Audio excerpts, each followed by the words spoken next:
21শে August 2004। বাংলাদেশের ইতিহাসে এক কালো অধ্যায়। পৃথিবীর কাছে বাংলাদেশকে জঙ্গি রাষ্ট্র হিসেবে প্রতিষ্ঠিত করবার এক সফল অভিযানের নাম 21শে আগস্ট গ্রেনেড হামলা। এই হামলার মাধ্যমে বাংলাদেশের রাজনৈতিক দলগুলোকে দুই শিবিরে বিভক্ত করে দেয়া হয়। শুরু হয় প্রতিহিংসার রাজনীতি।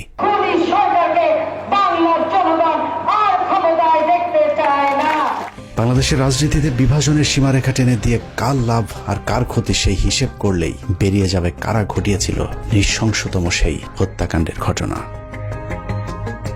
2004 সালের 21শে আগস্ট আওয়ামী লীগের জনসভায় গ্রেনেড হামলায় মোট 24 জন নিহত হয়। নিহতের পর বাংলাদেশের কিছু গণমাধ্যম এবং আওয়ামী লীগের অভিযোগ যদি সত্যি হয় তাহলে বিষয়টা ঠিক এরকম দাঁড়ায়।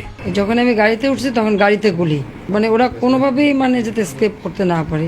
শেখ হাসিনা এবং কিছু গণমাধ্যমের বক্তব্য অনুযায়ী আওয়ামী লীগকে নেতৃত্ব শূন্য করতে চালানো হয়েছিল এই হামলা। হামলাকারীরা শেখ হাসিনাকে মারতে এতটাই বদ্ধপরিকর ছিল যে শেখ হাসিনা নিজেকে বাঁচানোর জন্য যখন দৌড়ে গাড়িতে উঠছিলেন তখনও তার উপর গুলি চালানো হয়েছিল। যেই গুলির দাগ তার ব্যবহৃত মার্সিডিজ গাড়িতে লেগে থাকার দাবিও করেছিল আওয়ামী লীগ। ভাগ্যক্রমে হাসিনাকে মারতে না পারলেও হাসিনার লোকজনের উপর চরম নির্যাতন চালানো হয়েছিল, এমনকি লাশ নিতেও নাকি বাধা দিয়েছিল তৎকালীন বিএনপি জামায়াত জোট সরকার। তারা ধর্মের কথা বলে অথচ আজকে লাশগুলি তারা দিচ্ছে না জানাজা পড়তে। বিএনপি জামাত সরকার নাকি এতটাই নৃশংস ছিল যে আহত আওয়ামী লীগের নেতাকর্মীদেরকে হাসপাতালে চিকিৎসা পর্যন্ত নিতে বাধা দিয়েছিল। এই গ্রেনেড কোথা থেকে এলো, কিভাবে ফুটলো, এবং এই জিনিসগুলি বিশেষভাবে তদন্ত হওয়া উচিত। এর বাইরেও এই ঘটনাকে কেন্দ্র করে যে মামলা হয়েছিল সেই মামলাতেও জজ মিয়া নাটক সাজানোর চেষ্টা করেছিল বিএনপি জামায়াত সরকার। 21শে আগস্টে গ্রেনেড হামলা ফুটেজ দেখাইছে, তো যদি এইভাবে স্বীকারোক্তি না দেস মার্ডার কেসের মামলা দেখায় তাহলে আমরা খরচ পাই দেওয়া। এতক্ষণ ধরে 21শে আগস্ট গ্রেনেড হামলা নিয়ে যে বর্ণনা শুনছিলেন তা হলো আওয়ামী লীগ, প্রথম আলো, ডেইলি স্টার আর ফারজানা রূপাদের বয়ান। সম্প্রতি এই মামলার সবশেষ সিদ্ধান্ত অনুযায়ী তারেক রহমান, লুৎফুজ্জামান বাবর সহ বিএনপির সবাইকে অব্যাহতি দেওয়া হয়েছে। এখন প্রশ্ন হলো তাহলে এই হামলা কারা করেছিল? 15 মিনিটসের আজকের অনুসন্ধান এক এক করে প্রতিটি প্রশ্নের উত্তর খুঁজে বের করার চেষ্টা করবে। হামলার ঘটনা কারা ঘটিয়েছিল সেটা জানার আগে শেখ হাসিনা কিভাবে সেই হামলা থেকে বেঁচে গেলেন সেটা দেখা যাক। শুধু শেখ হাসিনা নয়, ওই হামলাতে আসলে আওয়ামী লীগের কোনো কেন্দ্রীয় নেতাই মারা যায়নি। এমনকি হামলার পরিকল্পনা এমনভাবেই করা হয়েছিল যাতে শেখ হাসিনার শরীরে ছোট্ট একটা আঘাতও না লাগে। ওনার ভিতরের কানে ইনজুরি হয়েছে, যার জন্য উনি এখন কানে কম শুনছেন। মূলত শেখ হাসিনা সহ কেন্দ্রীয় নেতাদের যে কিছু হবে না সেটা আগেই গ্যারান্টি দেওয়া হয়েছিল। তবে ওই হামলায় শুধু একজন কেন্দ্রীয় নেত্রীকে বলির পাঠা বানানো হয়েছিল, যার নাম আইভি রহমান। আইভি রহমানকে নিয়ে হাসপাতালে যখন এইরকম অবস্থা, এই জায়গা রক্তাক্ত, সেখানে পুলিশ লাঠিচার্জ করলো। আইভি রহমান সম্পর্কে দক্ষ অভিনেত্রী শেখ হাসিনা মাঝে মধ্যে যে মায়া কান্না করে থাকেন সেটা আসলে তার মনের কান্না নয়। মতিউর রহমান রেন্টু লিখেছেন, 1981 সালে শেখ হাসিনা দেশে ফেরার পর জিল্লুর রহমান তার স্ত্রী আইভি রহমানকে নিয়ে শেখ হাসিনাকে দেখতে গিয়েছিলেন। আইভিকে দেখে তেলে বেগুনে জ্বলে উঠেছিলেন শেখ হাসিনা। হাসিনা আইভিকে উদ্দেশ্য করে বলেছিলেন, আমার মাকে একদিনও শান্তিতে থাকতে দেননি, এখন আবার কেন এসেছেন? এ সময় জিল্লুর রহমান চোখ টিপে আইভি রহমানকে চলে যেতে বললে আইভি রহমান সেখান থেকে সরে যান। মূল ঘটনা হলো শেখ হাসিনার মা ফজিলাতুন্নেসা আইভি রহমানের সাথে শেখ মুজিবকে সন্দেহ করতেন, যে বিষয়টি নিয়ে মাঝে মধ্যেই পরিবারে ঝগড়াঝাটিও হতো। কিন্তু এত কিছুর পরও শেখ মুজিবের সবসময় আইভি রহমানের প্রতি ছিল একটা বিশেষ ভালোবাসার দৃষ্টি। অনেকেই বলে থাকেন আইভি রহমানকে খুশি করতে 1969 সালে শেখ মুজিব যুব মহিলা লীগ নামে নতুন আওয়ামী লীগের শাখা প্রতিষ্ঠা করেছিলেন, যে কারণে আইভি রহমানের মতো আনাড়ি একজন রাজনীতিবিদকে প্রথম কমিটির অর্গানাইজিং সেক্রেটারি পদ দিয়ে নূরজাহান মোর্শেদদের মতো অভিজ্ঞ রাজনীতিবিদদের পাশে বসার সুযোগ করে দিয়েছিলেন, যে বিষয়টা ওই সময়ের অনেক রাজনীতিবিদদের চোখেই দৃষ্টিকটু মনে হয়েছিল। যে কারণে আইভি রহমানের মৃত্যুতে পৈশাচিক আনন্দ উপভোগ করেছিলেন শেখ হাসিনা। কত নিখুঁতভাবে ভয়ঙ্কর এই হামলার ছক সাজানো হয়েছিল সেটা পরিষ্কার করতে আওয়ামী লীগ এবং শেখ হাসিনার ওই দিনের কয়েকটি কর্মকাণ্ড দেখলেই সবকিছু পরিষ্কার হয়ে যাবে। সন্ধ্যের তালিকায় প্রথমে মুক্তাঙ্গন থেকে সমাবেশের জায়গা পরিবর্তন। মুক্তাঙ্গনের যেই জায়গায় সমাবেশ ডাকা হয়েছিল তার দুদিকে খোলা রাস্তা, একদিকে জিপিও, অদূরে সচিবালয় অবস্থিত। মুক্তাঙ্গনের সমাবেশ করলে গ্রেনেড হামলার জন্য সুবিধামতো ভবনে অবস্থান করা সম্ভব হতো না, যে কারণে পুলিশের কাছে মুক্তাঙ্গনের সমাবেশের অনুমতি চেয়েও সমাবেশের নির্ধারিত সময়ের 2 ঘন্টা আগে হঠাৎ করে নেতাকর্মীদেরকে জানানো হয় মুক্তাঙ্গনের নির্ধারিত সমাবেশটি আওয়ামী লীগের কেন্দ্রীয় কার্যালয়ের সামনে অনুষ্ঠিত হবে। প্রশ্ন আসতে পারে, আওয়ামী লীগ তো আগেই জানতো মুক্তাঙ্গনের আশপাশে কোনো বড় ভবন নেই, তাহলে তারা কেন আগে থেকে দলীয় কার্যালয়ের সামনে সমাবেশ করার অনুমতি চায়নি? এর কারণ পুলিশ যদি আগে থেকেই জানতো যে আওয়ামী লীগ কার্যালয়ের সামনেই সমাবেশ অনুষ্ঠিত হবে, তাহলে তারা পর্যাপ্ত নিরাপত্তার ব্যবস্থা করতে পারত। কিন্তু পুলিশ যতক্ষণে দেখলো নেতাকর্মীরা সবাই মুক্তাঙ্গন খালি করে দলীয় কার্যালয়ের দিকে ছুটে যাচ্ছেন, ততক্ষণে শতভাগ নিরাপত্তা নিশ্চিত করার সময় শেষ হয়ে যায়। আইনশৃঙ্খলা বাহিনী যেন নিরাপত্তা নিশ্চিতের সুযোগ না পায়, এটাই ছিল তাৎক্ষণিক স্থান পরিবর্তনের মূল কারণ। মুক্তাঙ্গনে আওয়ামী লীগের 21শে আগস্টে গ্রেনেড হামলা হয়, ওইটার যে এই জনসভাটা হওয়ার কথা ছিল, এইখানে এটা সেটা হওয়ার কথা ছিল। আগস্ট থেকে এক প্লাটুন ফোর্স মোতায়েন ছিল সকাল 9টা থেকে, যাতে এখানে কোনো ধরনের সাবভার্সিভ কোনো কাজ কারবার কেউ করতে না পারে, কোনো নিরাপত্তা বিঘ্নিত ঘটাতে না পারে, এই জন্য সিকিউর করা ছিল পুরোটাই। ওনারা কাউকে না জানিয়ে, পুলিশকে না জানিয়ে চেঞ্জ করলো, তখন তো ধরেন একটা উল্টাপাল্টা কিছু একটা হয়ে গেল। সেটা আসলে ওনাদের দায়িত্ব ছিল আমাদেরকে জানানো। আওয়ামী লীগের ওই দিনের জনসভায় এরকম আরো অনেক অস্বাভাবিক ঘটনা ঘটেছে, যা সচরাচর আওয়ামী লীগের সমাবেশগুলোতে দেখা যায় না।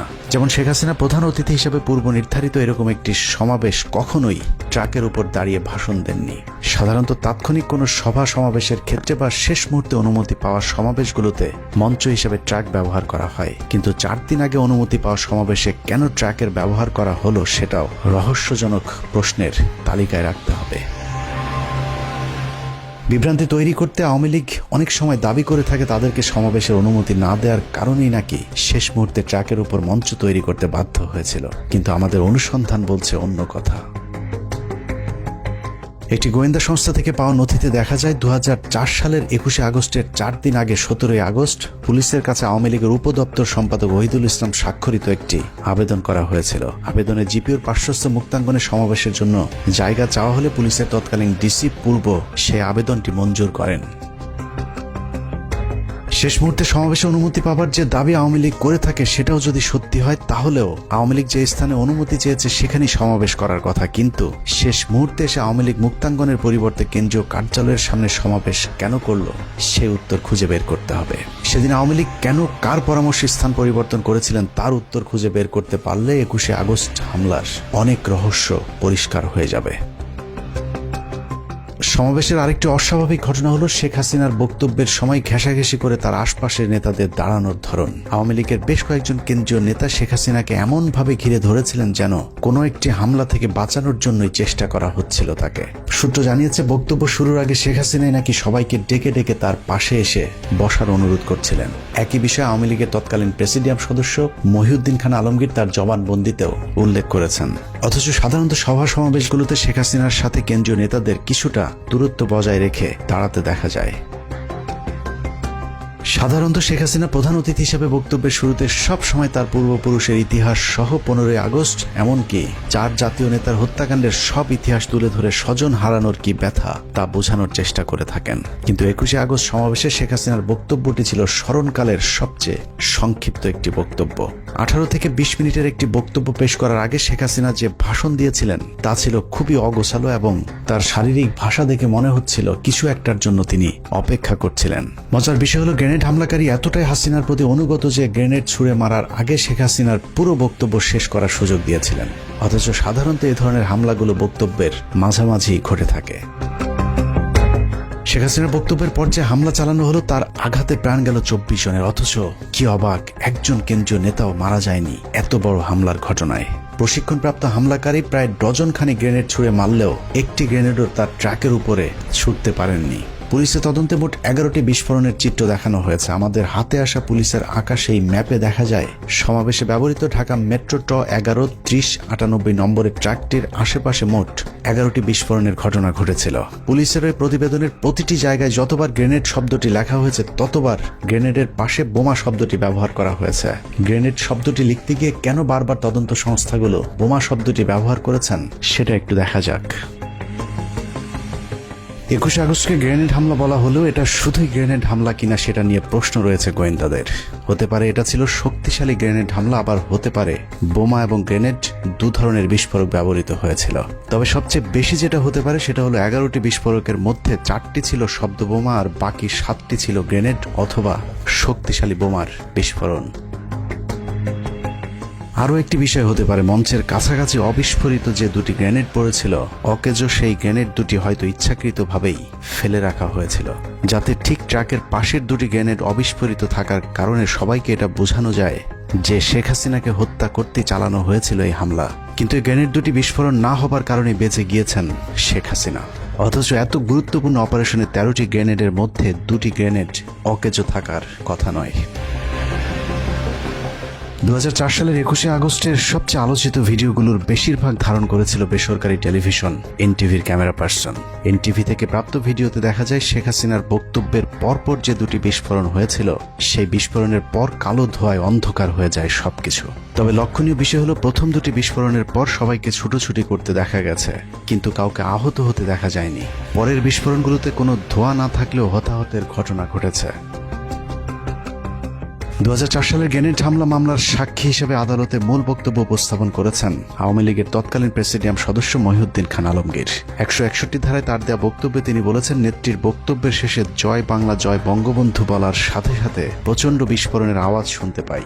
আমি দেখতে পাই ট্রাকের মঞ্চের পেছনে দক্ষিণ দিক থেকে ধোঁয়া উঠছে, জনগণ দিক বিদিক ছুটাছুটি করছে। মহিউদ্দিন খান আলমগীরের বক্তব্যটি আবারও রিপিট করছে, আমি দেখতে পাই ট্রাকের মঞ্চের পেছনে দক্ষিণ দিক থেকে ধোঁয়া উঠছে। গ্রেনেড এবং বোমার মধ্যে মৌলিক একটি পার্থক্য রয়েছে, তা হলো বোমা থেকে প্রচুর ধোঁয়া বের হবে, কিন্তু গ্রেনেড বিস্ফোরণ ঘটলে ধুলা উড়বে, কিন্তু যতটুকু ধোঁয়া বের হবে সেটা অতি সামান্য। মহিউদ্দিন খান আলমগীরের বক্তব্য অনুযায়ী ট্রাকের পাশে যে বিস্ফোরণগুলো ঘটেছিল সেগুলো থেকে অনেক ধোঁয়া বের হয়েছিল। তার মানে ট্রাকের পাশের বিস্ফোরণগুলো ছিল বোমার, গ্রেনেড নয়। এছাড়া শেখ হাসিনা সভাস্থল থেকে ছেড়ে যাওয়ার সময় তার গাড়ির ঠিক পাশে একটি বিস্ফোরণ ঘটেছিল।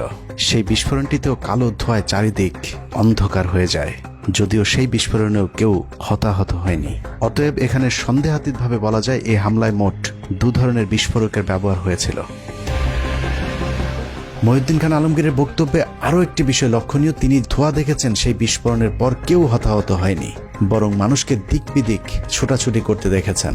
মঞ্চের এত কাছাকাছি গ্রেনেড বা শক্তিশালী বোমার বিস্ফোরণ হলে সেখানে তিনি মানুষকে আহত কিংবা রক্তাক্ত হয়ে পড়ে থাকতে দেখতেন, যেমনটা ট্রাক থেকে কিছুটা দূরে যে বিস্ফোরণগুলো হয়েছিল সেগুলোর ক্ষেত্রে ঘটেছিল। ট্রাক থেকে দূরে কর্মীদের উপর যেসব গ্রেনেডগুলোর বিস্ফোরণ হয়েছিল, সেখানে বিস্ফোরকগুলো এতটাই শক্তিশালী ছিল যে অনেকের দেহের বিভিন্ন অংশ শরীর থেকে বিচ্ছিন্ন হয়ে গিয়েছিল। মহিউদ্দিন খান আলমগীরের বক্তব্য যদি বিশ্লেষণ করা যায়, তাহলে এটা পরিষ্কার যে ওই দিনের সমাবেশে 2 ধরনের বিস্ফোরকের ব্যবহার হয়েছিল। এক বিস্ফোরণে যখন মানুষের দেহ ছিন্ন ভিন্ন হয়ে যাচ্ছিল, তার মাঝে শেখ হাসিনা ট্রাক থেকে নেমে বেশ কিছুটা দূরে হেঁটে গিয়ে তার নিজের গাড়িতে উঠেছিলেন। মজার বিষয় হলো, শেখ হাসিনা যখন গাড়িতে উঠছিলেন ওই সময়টুকু হামলাকারীরা আর একটি গ্রেনেডও ছুঁড়ে মারেনি। তবে আওয়ামী লীগের দাবি ওই সময়টুকু গ্রেনেড না ছুড়লেও বন্দুক দিয়ে গুলি চালানো হয়েছিল, কিন্তু আবারও ব্যর্থ প্রশিক্ষণপ্রাপ্ত হামলাকারীরা। আওয়ামী লীগের দাবি, শেখ হাসিনাকে মারার জন্য হামলাকারীরা ডজন খানেক গুলি করলেও শেখ হাসিনার গায়ে একটিও লাগেনি। তাদের এই নাটক বিশ্বাসযোগ্য করে তুলতে শেখ হাসিনার গাড়ির সামনে পেছনে বেশ কয়েকটি গুলির দাগ বসানো হয়েছিল, যা ছিল আওয়ামী লীগের মহানাটকের অংশ। বিদেশিদেরকে মার্সিডিজ নিয়ে গল্প সাজানোর দায়িত্বটা ছিল সাবের হোসেন চৌধুরীর উপর, কিন্তু সমস্যা হলো এই নাটকটা ছিল অত্যন্ত নিম্নমানের পরিচালক দিয়ে তৈরি। শেখ হাসিনার মার্সিডিজ গাড়িতে যে গুলির চিহ্ন দেখানো হয়েছে সেটা যে মিথ্যে সেটা প্রমাণ করতে শেখ হাসিনার একই মডেলের মার্সিডিজ গাড়িতে পরীক্ষামূলকভাবে গুলি করার একটি ভিডিও দেখলেই বোঝা যাবে।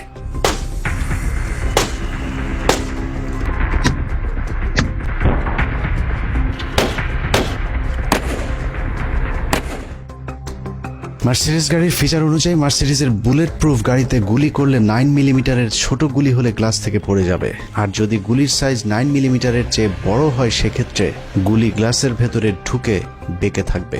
এছাড়া মার্সিডিজ গাড়িতে যদি গুলি করা হয় তাহলে যেখানে গুলি লাগবে তার চারপাশে গ্লাস খোলা হয়ে যাবে। কিন্তু শেখ হাসিনার গাড়িতে গুলির যে দাগ দেখানো হয়েছে সেটা স্পষ্টভাবে বোঝা যাচ্ছে যে ড্রিল মেশিন দিয়ে গুলির চিহ্ন বোঝানোর চেষ্টা করা হয়েছে। শেখ হাসিনার গাড়িতে যে কোনো গুলি লাগেনি সেটার আরও প্রমাণ রয়েছে।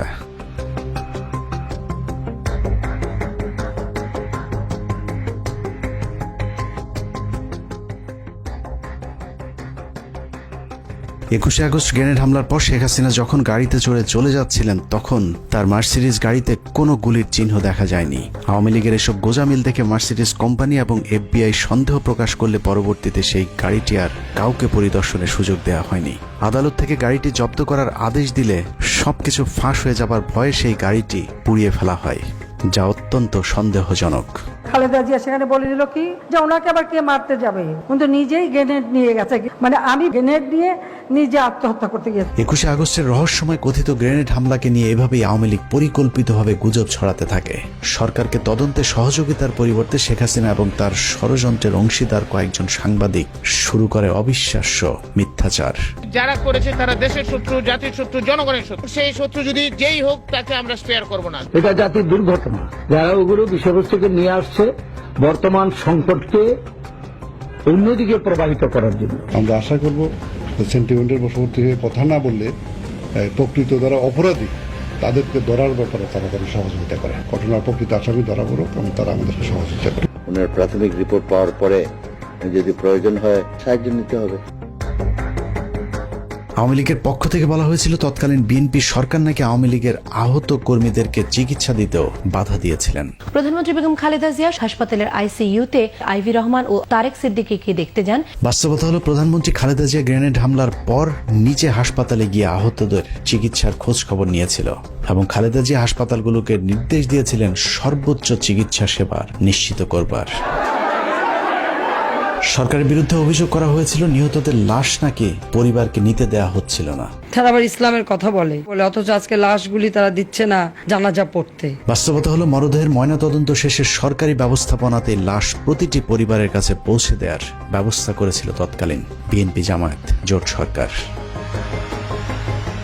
বিভিন্ন গণমাধ্যমে বলা হয়েছিল ঘটনার পর তড়িঘড়ি করে গ্রেনেডগুলো ধ্বংস করে দেয়া হয়। এক্ষেত্রে নাকি আদালতের কোনো অনুমতিও নেওয়া হয়নি। মজার বিষয় হলো নির্বোধ এসব সাংবাদিকদের এতটুকু জ্ঞান নেই যে এ ধরনের বিপজ্জনক বিস্ফোরক ধ্বংসে কখনোই আদালতের আদেশের জন্য অপেক্ষা করতে হয় না। যে কোনো ধরনের বিস্ফোরক দ্রব্য পাওয়া গেলে আইনশৃঙ্খলা বাহিনীর প্রথম কাজ হলো তার নমুনা সংগ্রহ করে দ্রুত সেটা ধ্বংস করে ফেলা। এই ঘটনার ক্ষেত্রে একই কাজ করা হয়েছিল। এতক্ষণের যুক্তিতর্কে বাংলাদেশের চিহ্নিত ওইসব সাংবাদিকেরা যদি সত্যি বলে থাকে তাহলে আমি মিথ্যা বলছি, আর আমি যদি সত্যি হই তাহলে বিষয়টা ঠিক এমন দাঁড়াবে যে আওয়ামী লীগ ওই ঘটনা ধামাচাপা দেওয়ার চেষ্টা করেছে এবং শেখ হাসিনা নিজেই গ্রেনেড হামলার খবর আগে থেকেই জানতেন। শেখ হাসিনা আগে থেকেই জানতো কিনা সেটা জানতে আমরা শেখ পরিবারের ঘনিষ্ঠজন হিসেবে পরিচিত মেয়র হানিফের ছেলে সাইদ খোকনের একটি বক্তব্য শুনে আসব। আমার প্রয়াত পিতা তার নির্দেশে আমি একটি বার্তা নেটওয়ার্কে পৌঁছে দিয়েছিলাম। সম্ভাব্য হামলা চূড়ান্ত হয়েছে। সাইদ খোকনের বাবা হামলার খবরটা ঠিকই জেনেছিলেন, কিন্তু সেই হামলাটা যে শেখ হাসিনাকে হত্যার জন্য নয় সেটা সাইদ খোকনের বাবা জানতেন না। তবে শেখ হাসিনা ঠিকই জানতেন কি ঘটতে যাচ্ছে 21শে আগস্ট, যে কারণে সাইদকে সেদিন শেখ হাসিনা বলেছিলেন এত ভয় করলে কি রাজনীতি চলে। সাহসী শেখ হাসিনা এত গুরুত্বপূর্ণ খবরটি সরকারকেও জানায়নি, এমনকি নিজের দলের নেতাকর্মীদেরকেও জানাতে বারণ করেছিলেন সাইদ খোকন এবং তার বাবা মেয়র হানিফকে। নেত্রীকে বললাম যে কোনো মুহূর্তে যে কোনো ঘটনা ঘটে যেতে পারে। বললেন যে এত ভয় পেলে রাজনীতি হবে না। এত ভয় পেলে কি রাজনীতি হয়? হেসে বললেন আমাকে। মেয়র হানিফের ছেলে সাইদ খোকন শেখ হাসিনাকে সেদিন যত তথ্য জানিয়েছিলেন তার মধ্যে সবচেয়ে গুরুত্বপূর্ণ তথ্য হলো শেখ হাসিনার উপর হামলার জন্য যে টিমকে দায়িত্ব দেওয়া হয়েছিল সেই টিমটি কোনো এক জায়গা থেকে এরই মধ্যে ঢাকায় পৌঁছে গিয়েছেন। সম্ভাব্য হামলা চূড়ান্ত হয়েছে। সূত্র মতে হামলাকারী ঢাকার ভেতরে চলে এসেছে। সুনির্দিষ্টভাবে হামলাকারী ঢাকায় পৌঁছে গিয়েছে বলার পরেও শেখ হাসিনা সেদিন গুরুত্ব দেয়নি, কারণ শেখ হাসিনার পারিবারিকভাবে ঘনিষ্ঠ সহযোদ্ধা হানিফের চাইতো বিশ্বস্ত কারো কথায় আগে থেকেই আশ্বস্ত হয়েছিলেন শেখ হাসিনা। শেখ হাসিনার বিশ্বস্ত সেই হাত শেখ হাসিনার সাথে বেইমানি করেনি। গ্রেনেডের আঘাতে সেদিন 24 জন মানুষের জীবন গেলেও শেখ হাসিনার গায়ে একটি গ্রেনেডও আঘাত করেনি। আওয়ামী লীগের তথ্য অনুযায়ী শেখ হাসিনাকে সব মিলিয়ে অন্তত 20 বার মারার চেষ্টা করা হয়েছে। বারবার আশপাশের লোকজন মরে, কিন্তু ভাগ্যক্রমে শেখ হাসিনা বরাবরই বেঁচে যায়। রাজনীতি করতে গিয়ে মৃত্যুর মুখে পড়তে হয়েছে শেখ হাসিনাকে। ভাগ্যক্রমে শেখ হাসিনার বারবার বেঁচে যাওয়ার শুরুটা হয় 1988 সালের 24শে জানুয়ারি চট্টগ্রামের লালদিঘি ময়দানে হামলার মধ্য দিয়ে। 8 দলীয় জোটের কর্মসূচিতে পুলিশ এবং বিডিআরের গুলিতে 7 জন নিহত হয়, কিন্তু শেখ হাসিনার গায়ে একটি গুলির টোকাও লাগেনি।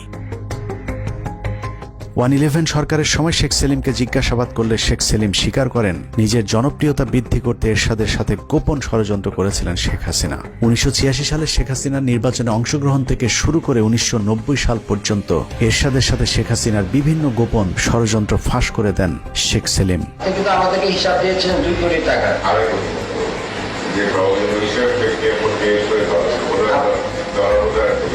স্যার ওইটার ডিস্ট্রিবিউশনটা কি ছিল জানা স্যার?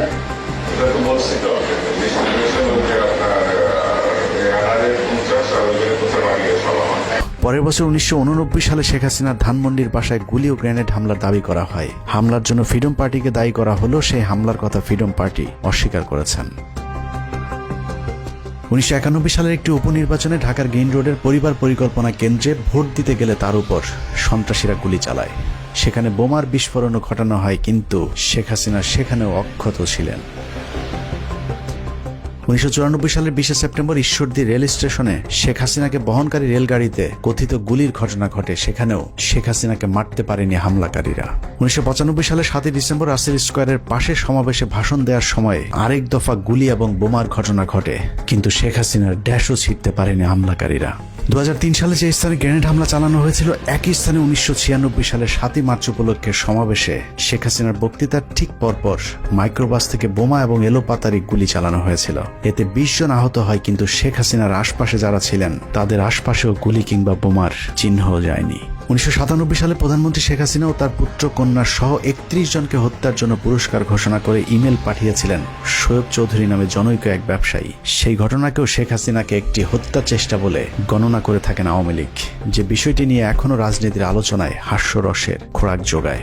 2000 সালের 23 জুলাই গোপালগঞ্জের কোটালীপাড়ায় জনসভাস্থলের কাছে 76 কেজি ওজনের বোমা পুঁতে রাখার গল্প সাজানো হয়েছিল। একই রকম বোমা পুঁতে রাখার গল্প 2001 সালের 29 মে খুলনার রূপসাতেও সাজানো হয়েছিল। এসব বোমা পুঁতে রাখার গল্প তৎকালীন প্রধানমন্ত্রী শেখ হাসিনার আইন শৃঙ্খলা বাহিনী ছাড়া আর কেউই বাস্তবে দেখার সুযোগ পায়নি। বোমা পুঁতে রেখে যখন তেমন সহানুভূতি পাওয়া যাচ্ছিল না, তখন 2001 সালের 25 সেপ্টেম্বর নির্বাচনের ঠিক আগের একটি জনসভায় সমাবেশ স্থলের পাশের একটি বাড়িতে বোমার বিস্ফোরণ ঘটানো হয়। সেই ঘটনায় 2 জন নিরীহ মানুষের মৃত্যু হয়। এরপর 2002 সালের 4 মার্চ নওগাঁ, 2002 সালের সাতক্ষীরায় পরপর দুবার 2004, 2007, 11, 2014 এবং 2015 সালে শেখ হাসিনাকে মারার গাঁজাখুরি গল্প সাজিয়ে নিজেকে জনপ্রিয় করবার চেষ্টা চালায় শেখ হাসিনা। তবে বারবার চেষ্টা চালালেও শেখ হাসিনার সেই বিশ্বস্ত হামলাকারীরা যে তার কোনো ক্ষতি করবে না, সেই বিশ্বাস তার বরাবরই ছিল। যে কারণে সাইদ খোকনকে হাসিনা নির্ভয়ে বলেছিলেন, ভয় পাবার কিছু নেই।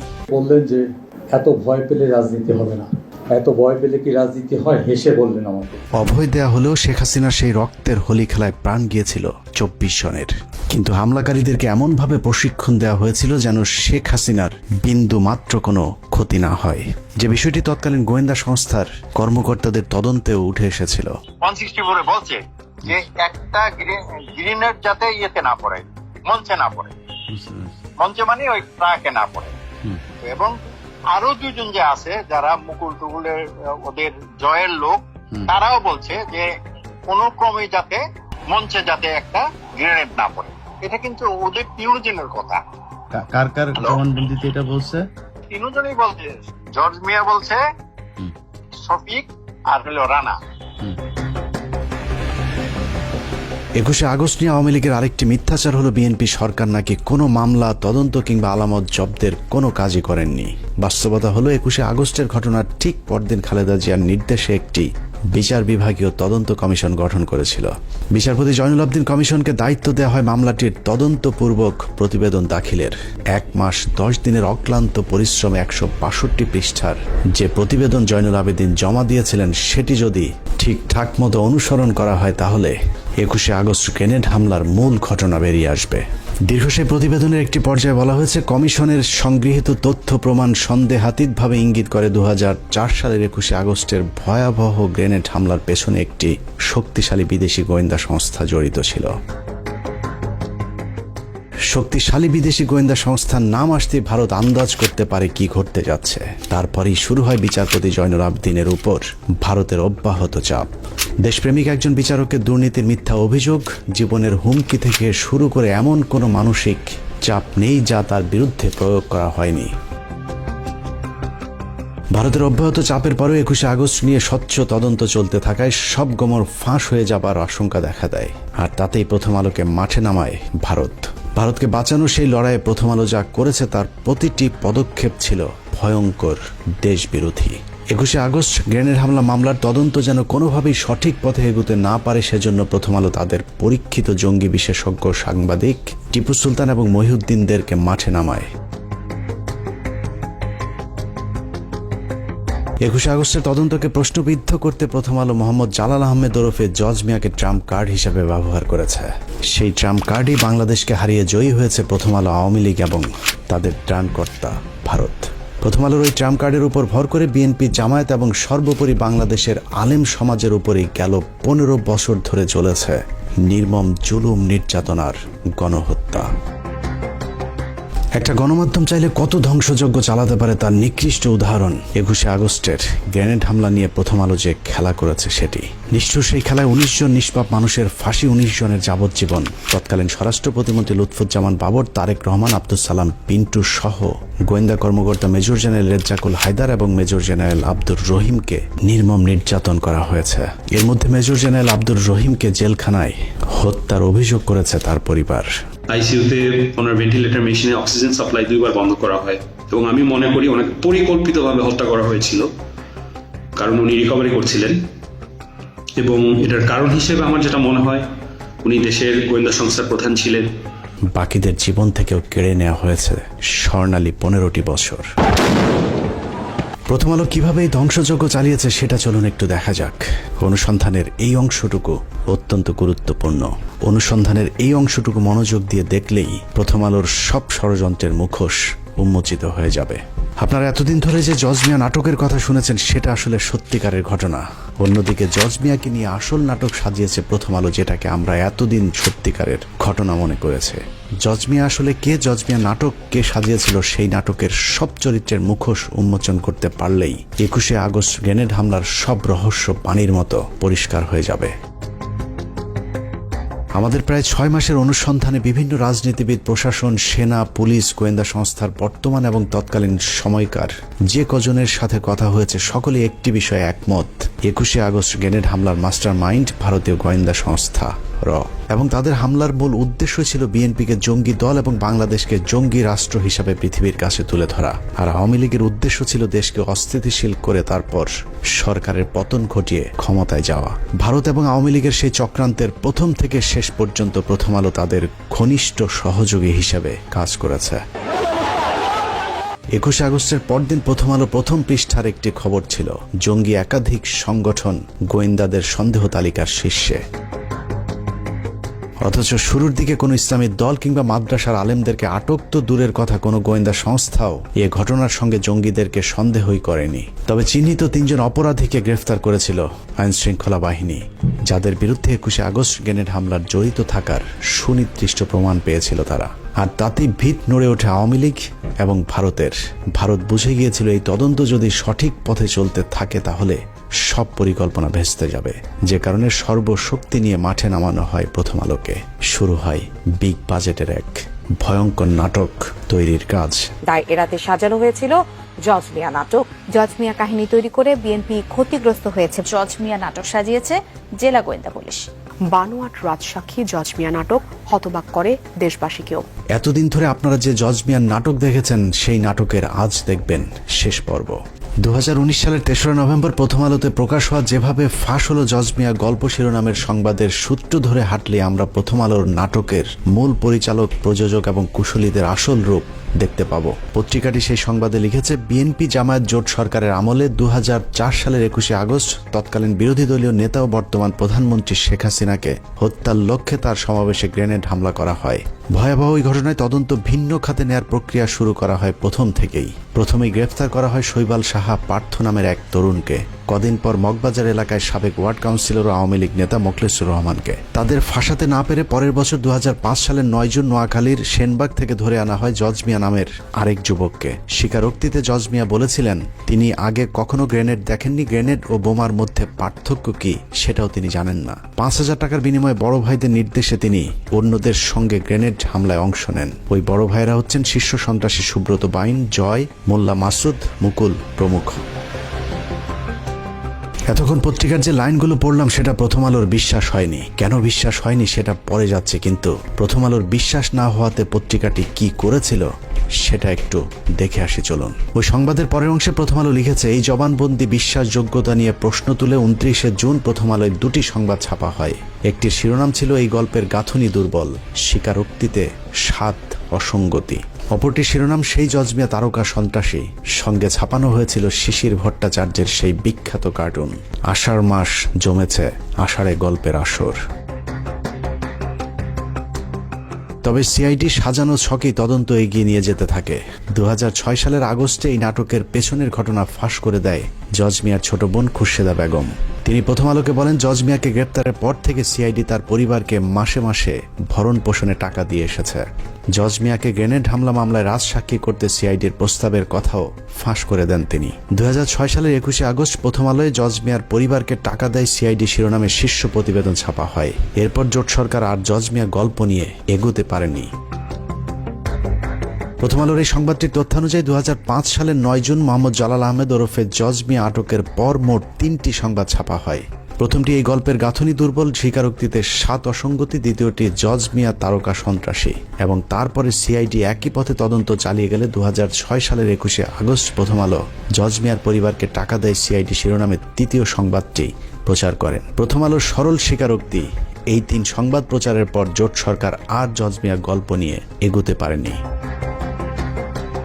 অর্থাৎ প্রথম আলো নিজেই স্বীকার করেছে তাদের কারণে জোট সরকার সেই তদন্ত আর এগিয়ে নিয়ে যেতে পারেনি। অনুসন্ধানের এতটুকু করে থেমে গেলে আপনার মনে হবে প্রথম আলোর অনুসন্ধানী সাংবাদিকতার কারণেই পুলিশ আর জজ মিয়াকে নিয়ে তাদের নাটক পরিপূর্ণ করতে পারেনি। কিন্তু ঘটনাটা পুরোই উল্টো। নাটকটা আসলে তৎকালীন বিএনপি জামায়াত জোট সরকার করেনি, নাটকটা করেছিল প্রথম আলোর মতিউর রহমান এবং তার গুজব বাহিনী। জজ মিয়ার ব্যাপারে অনুসন্ধানে নেমে প্রথমেই আমরা খুঁজে বের করি সিআইডি তৎকালীন বিশেষ পুলিশ সুপার রুহুল আমিনকে। 21শে আগস্ট গ্রেনেড হামলার এই মামলার সাথে আপনি সম্পৃক্ত ছিলেন। আমার একটা জিজ্ঞাসা ছিল যে এই মামলাতে এই যে জজ মিয়া যে নাটকটা বলা হয়েছিল ওই সময়ে, যে জজ মিয়া নাটক, এই জজ মিয়া নাটকটা আসলে আপনারা কেন সাজালেন? এটা কেন করতে হলো? এটা শুরু করলো প্রথম আলো, কি জানি নাম, সুন্দর মতো একটা সাংবাদিক, বুঝছেন, টিপু সুলতান, টাকা দেয়, এটা করে সেটা করে, টাকা দেয়, মান্থলি দেয়, এটা দিয়ে শুরু করলো। প্রথম আলো যেরকম মিথ্যা শিরোনাম দিয়ে সংবাদ ছাপায়, এরকম পুলিশের বিরুদ্ধে নিরীহ মানুষকে ফাঁসানোর অভিযোগও কম নয়। সে কারণেই আমরা রুহুল আমিনের কথা বিশ্বাস না করে নিজেদের মতো করে অনুসন্ধান শুরু করি। তবে আমাদের সন্দেহের দিকটা শুরু থেকেই ছিল প্রথম আলোর দিকে।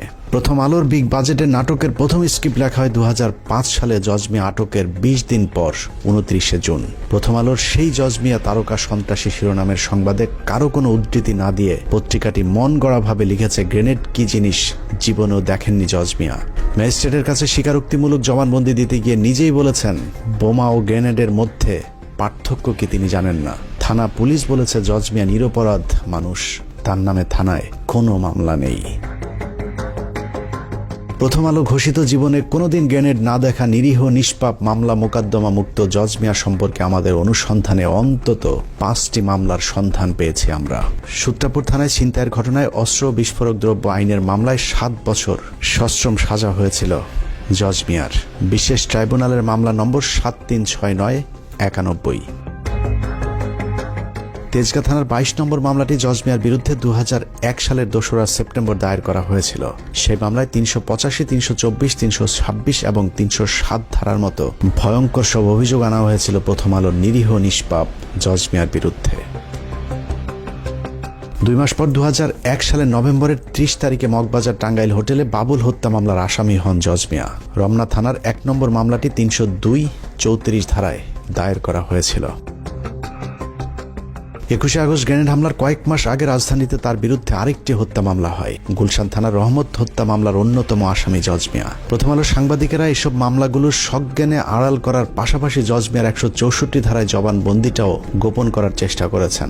জজ মিয়া তার জবানবন্দিতে আরেকটি মামলার কথা স্বীকার করেছেন। সেখানে তিনি বলেছেন, তিনি টিকাটুলি অফিসার হলের পেছনে মেসে থাকতেন। সেখানে থাকাকালীন পুলিশ তাকে মেসের চৌকির নিচ থেকে বোমা ও অস্ত্র সহ গ্রেফতার করেছিলেন। সেই মামলায় তার 7 বছর জেল হয়েছিল। 2 বছর পর তার বাবা মা তাকে জেল থেকে জামিনে মুক্ত করান। প্রথম আলোর এত বিগ বাজেটের নাটকের শুটিং এর আগে জজ মিয়ার চার্জশিটটাও পড়ে দেখার সময় পায়নি প্রথম আলোর জঙ্গি বিশেষজ্ঞ সাংবাদিকেরা। লম্বা সময় আর প্রথম আলোর মতো বিগ বাজেট নিয়ে অনুসন্ধান করলে জজ মিয়ার বিরুদ্ধে আরো মামলার খোঁজ পাওয়া সম্ভব। কারণ জজ মিয়ার আসল নাম মোহাম্মদ জালাল আহমেদ হলেও এক এক জায়গায় তিনি এক এক নাম ব্যবহার করতেন। অতএব তার ভিন্ন ভিন্ন নামে আরো অনেক মামলা থাকার সম্ভাবনা রয়েছে।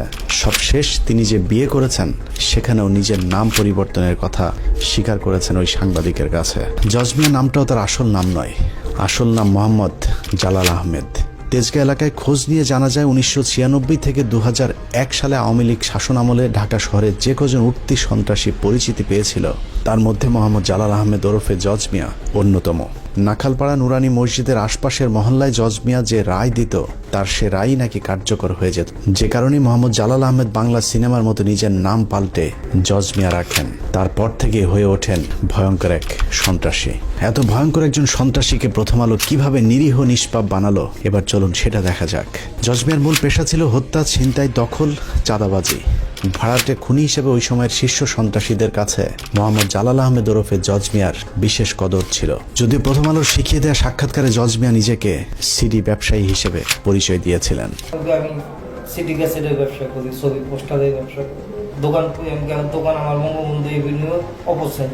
প্রথম আলোর সিডি বিক্রেতা জজ মিয়া যমুনা টিভিতে গিয়ে কিভাবে ফল বিক্রেতা হয়ে যায় এবার সেটা দেখা যাক। 2018 সালের 10 অক্টোবর যমুনা টিভির এক সাংবাদিককে দেয়া সাক্ষাৎকারে প্রথম আলোর সিডি বিক্রেতা জজ মিয়া নিজেকে ফল বিক্রেতা হিসেবে পরিচয় দেন।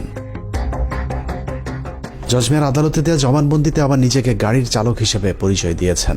গাড়ি চালক জজ মিয়া ওরফে প্রথম আলোর সিডি বিক্রেতা যমুনা টিভিতে গিয়ে যেভাবে পেশা পাল্টে ফল বিক্রেতা হয়েছেন, একইভাবে প্রথম আলোতে গিয়ে সিআইডি জজ মিয়ার পরিবারকে টাকা দেওয়ার দাবি করলেও যমুনা টিভিতে গিয়ে তিনি বলেছেন আওয়ামী লীগের নেতারাই তাকে আর্থিক সহায়তা দিত। এছাড়া যমুনা টিভিকে দেয়া সাক্ষাৎকারে জজ মিয়া বলেন, বর্তমান সরকারের পক্ষ থেকেও আমাকে অনেক আশ্বাস দেওয়া হয়। একাধিক মন্ত্রী আমাকে চাকরি দেওয়ার আশ্বাস দেন। সবশেষ মাস 6 আগে এক মন্ত্রীর সঙ্গে দেখা করি। তিনি বলেন গ্রেনেড হামলা মামলার রায়ের পর তিনি তার দফতরে চাকরি দেবেন।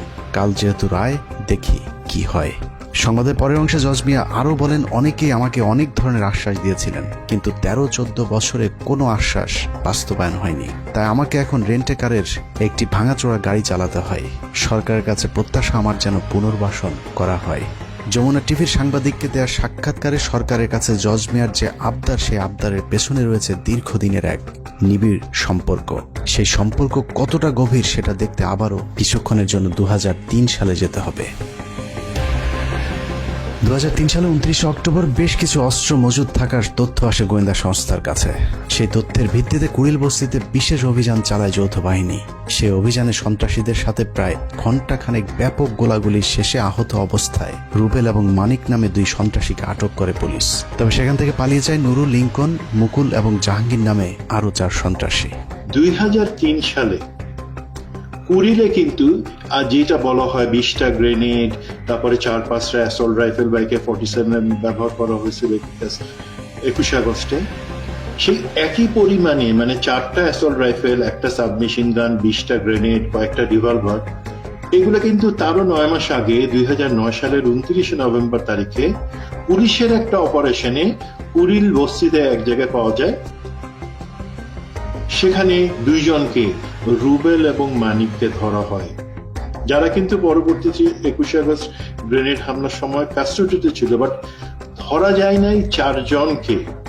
তারা হচ্ছে জাহাঙ্গীর, নুরু, মুকুল এবং লিঙ্কন। 2003 সালে তারা ধরা পড়ে নাই। কুড়িলের ওই ঘটনা গোয়েন্দাদেরকে চরমভাবে আতঙ্কিত করে তোলে।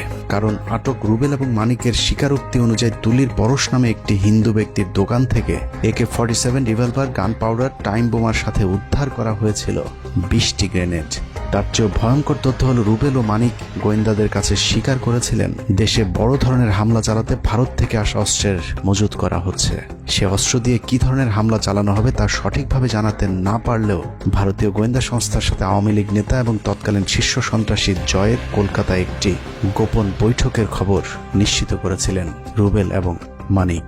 দেখেন যোগসূত্রটা কি, এই জিনিসটা কিন্তু পরবর্তীতে কখনো দেখা হয় নাই যে একই পরিমাণে গ্রেনেড, একই পরিমাণে অস্ত্র তার 9 মাস আগে পাওয়া গেছিল এক জায়গায়, এবং যারা হচ্ছে রাস্তার লেভেলের সন্ত্রাসী, যাদের হচ্ছে আওয়ামী লীগের যে বড় সন্ত্রাসী, তাদের লোক তাদের কাছে পাওয়া গেছিল এই জিনিসগুলো, আওয়ামী লীগের লোকজন, আওয়ামী লীগের সন্ত্রাসীদের হাতে। তো পরবর্তীতে ১/১১ সরকার বা হাসিনা সরকার যখনই তদন্ত করছে, তারা কিন্তু এই জায়গাটাতে লিঙ্ক করার চেষ্টা করেন। এবার লিঙ্ক করাটা জরুরি, বিকজ মুকুল এবং জাহাঙ্গীর এই দুইজনকে তো ধরা গেছিল, নুরু এবং লিঙ্কনকে ধরা যায় নাই 2004 সালে যখন তদন্ত শুরু হয়। ইতিহাসে প্রথমবারের মতো সন্ত্রাসীদের হাতে এ ধরনের হ্যান্ড গ্রেনেড উদ্ধারের পর গোয়েন্দাদেরকে গভীরভাবে ভাবিয়ে তোলে, যে কারণে আইনশৃঙ্খলা বাহিনী সর্বোচ্চ সতর্ক অবস্থানে চলে যায়।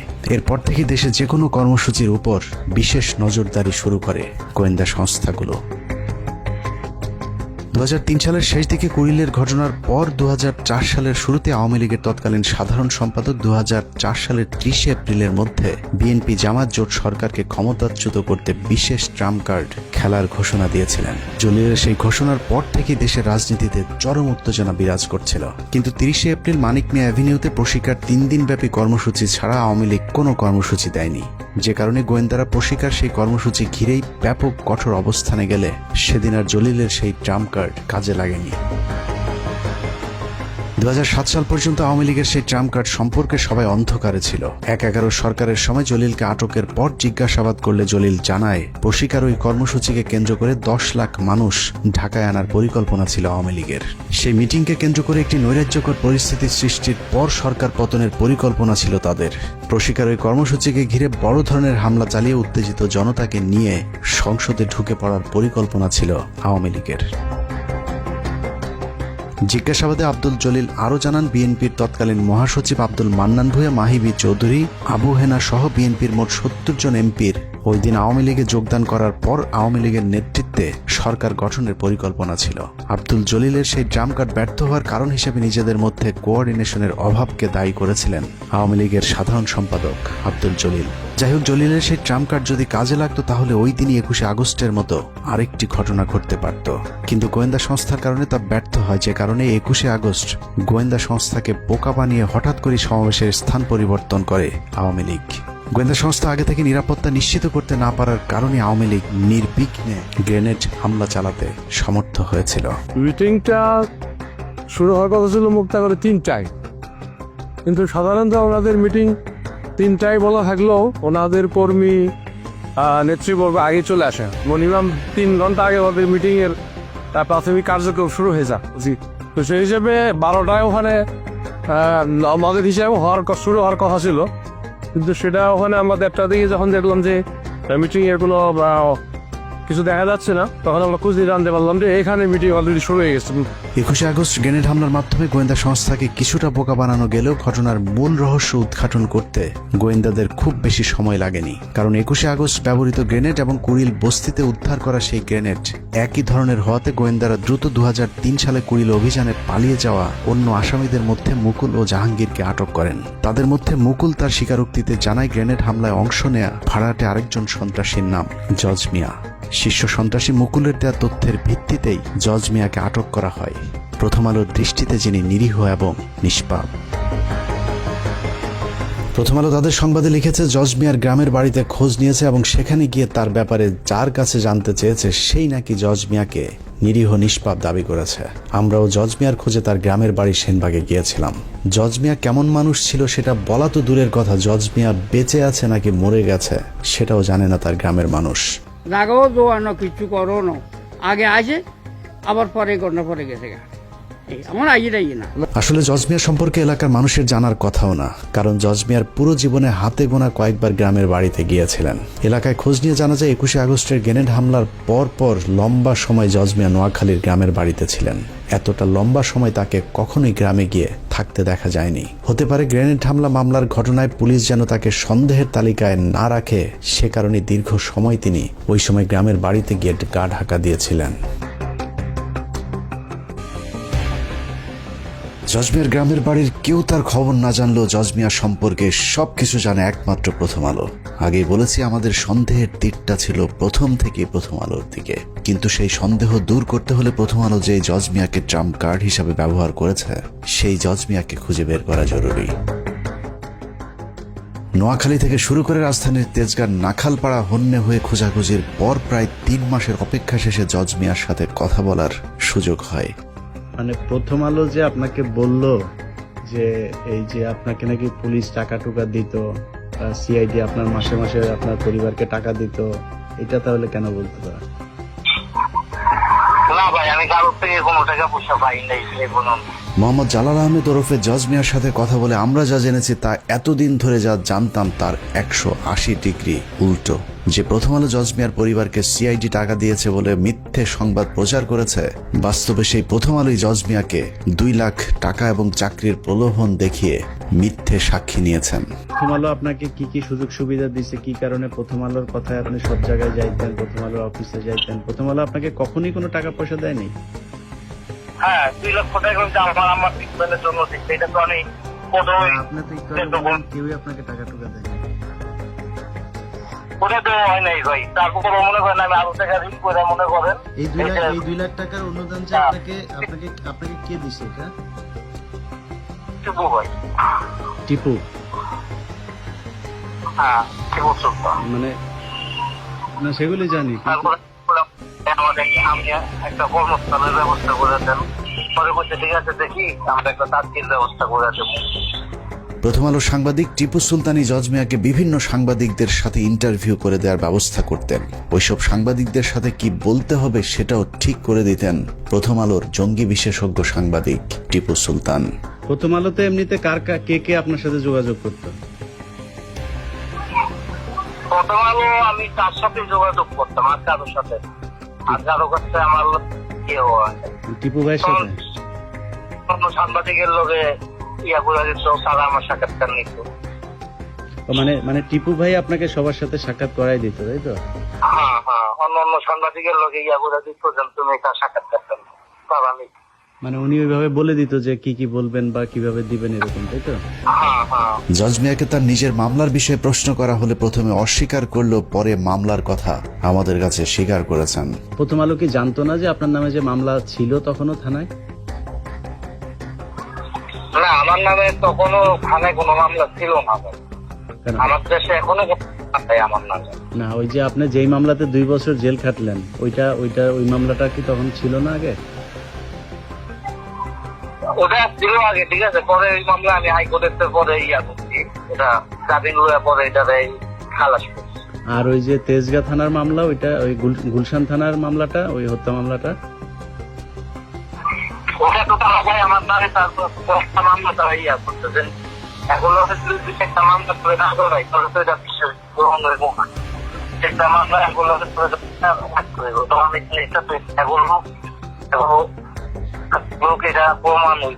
তো এখন ওই মামলাটা কোনটা, যেটা 7 বছরের জেল হয়েছিল, ওইটা কোন থানার মামলা? এভাবেই চিহ্নিত একজন সন্ত্রাসীকে নিরীহ নিষ্পাপ বানিয়ে দেশের ইতিহাসে ন্যাক্কারজনক একটি ঘটনার তদন্তকে প্রশ্নবিদ্ধ করেছে প্রথম আলো। কেন, কার স্বার্থে প্রথম আলো এই ভয়ঙ্কর নাটক সাজিয়েছিল তার জবাব তাদেরকে দিতে হবে। দ্রুত 21 আগস্ট মামলার পুনঃতদন্ত শুরু করে জজ মিয়া এবং প্রথম আলোর যেসব সাংবাদিক এই দেশ বিরোধী ভয়ঙ্কর চক্রান্তের সাথে জড়িত তাদেরকে গ্রেফতার করে আইনের আওতায় আনতে হবে। আমরা প্রথম আলো বন্ধ করতে চাই না। সাংবাদিকতার নামে যারা হাজার হাজার মানুষের জীবন নিয়ে খেলেছে তাদের বিচার চাই এবং সেটা করতে হবে। বিএনপি সরকার বেগম খালেদার নেতৃত্বে তার এই ঘটনার কোনো তদন্ত করতে দেয়নি, বিচার তো দূরের কথা, বরং তারা এই ঘটনাকে উল্টো মুখে প্রচার চালিয়ে এই সব দায় আওয়ামী লীগের উপরে দেওয়ার চেষ্টা করেছিল। শুধু আওয়ামী লীগ না, একই সঙ্গে আমাদের প্রতিবেশী ভারতকে জড়ানোর চেষ্টা করা হয়েছে। এতক্ষণ অনুসন্ধানে যা দেখানো হলো, চলুন কিছুক্ষণের জন্য তা ভুলে যাই। মনে করুন প্রথম আলোর সাংবাদিকেরা জজ মিয়ার পরিবারকে কিছুই শিখিয়ে দেয়নি। জজ মিয়ার বোন এবং মা যা বলেছেন প্রথম আলো হুবহু সেটাই তুলে ধরেছেন এবং সেই সংবাদের উপর বিশ্বাস করেই আদালত জজ মিয়াকে মামলা থেকে অব্যাহতি দিয়েছেন। গল্পটা যদি এখানেই শেষ হয়ে যেত তাহলে সমস্যা ছিল না, কিন্তু এই গল্পের পরের অংশ চরম নিষ্ঠুর, অমানবিক।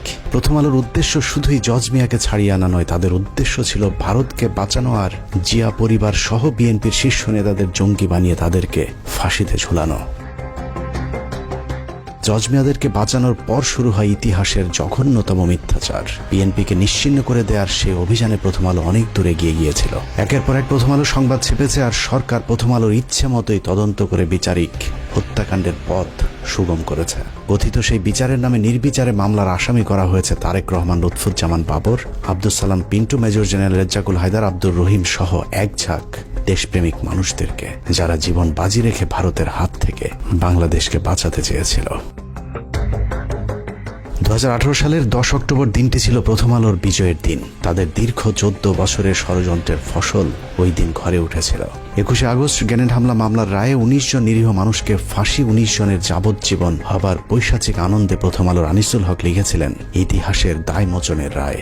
বিচারিক হত্যাকাণ্ডকে কাব্যিক আবেগঘন লেখনির মাধ্যমে মানুষের জীবন নিয়ে তামাশা করেছিল প্রথম আলোর আনিসুল হক। একটু চিন্তা করতে পারেন, 5ই আগস্ট যদি দেশ স্বাধীন না হতো তাহলে প্রতিটি মানুষেরই ফাঁসি কার্যকর করা হতো।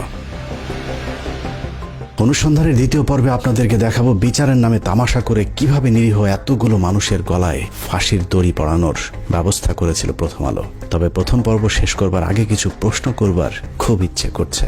আমাদের আজকের অনুসন্ধানের পর আপনারা কি মনে করেন প্রথম আলোর ওইসব সাংবাদিকদেরকে বিচারের আওতায় আনা হোক? প্রথম আলোর বিরুদ্ধে ধারাবাহিক দেশ বিরোধী, ইসলাম বিরোধী সুস্পষ্ট অভিযোগ থাকার পরেও তাদের বিচার চাওয়া কি গণমাধ্যমের উপর আক্রমণ? তারপরেও প্রথম আলোর সামনে জিয়াফতের গণতান্ত্রিক একটি কর্মসূচির আয়োজন করতে যাবার কারণে আলেমদেরকে বেধড়ক পেটানো হয়েছে। আর সেটাকে বিএনপির মহাসচিব মির্জা ফখরুল ইসলাম আলমগীর প্রথম আলোর উপর হামলা দাবি করে তীব্র নিন্দা জানিয়েছে।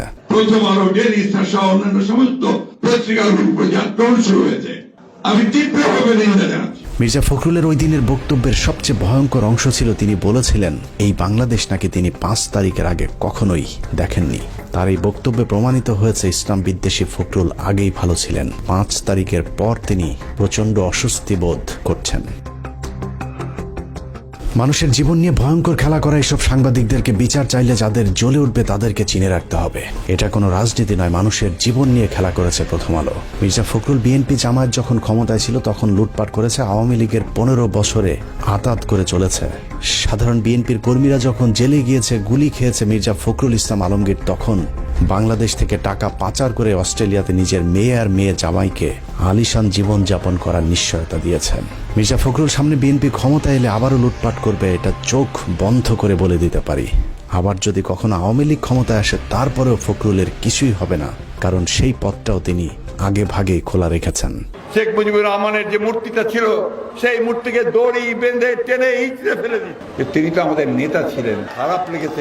মাত্র 2 বান্ডেল টাকার জন্য মির্জা ফখরুল যেভাবে প্রথম আলোর 5 এটেছে, আর কিছু টাকা দিলে এরা দেশকেও বিক্রি করে দিতে পারে। অতএব মির্জা ফখরুলের মতো দুর্নীতিবাজ, ভারতীয় দালালদের মতো যেসব রাজনীতিবিদ প্রথম আলো ডেইলি স্টারের পাশে দাঁড়াবে তাদেরকেও এদেশের মানুষ শত্রু হিসেবেই চিহ্নিত করবে।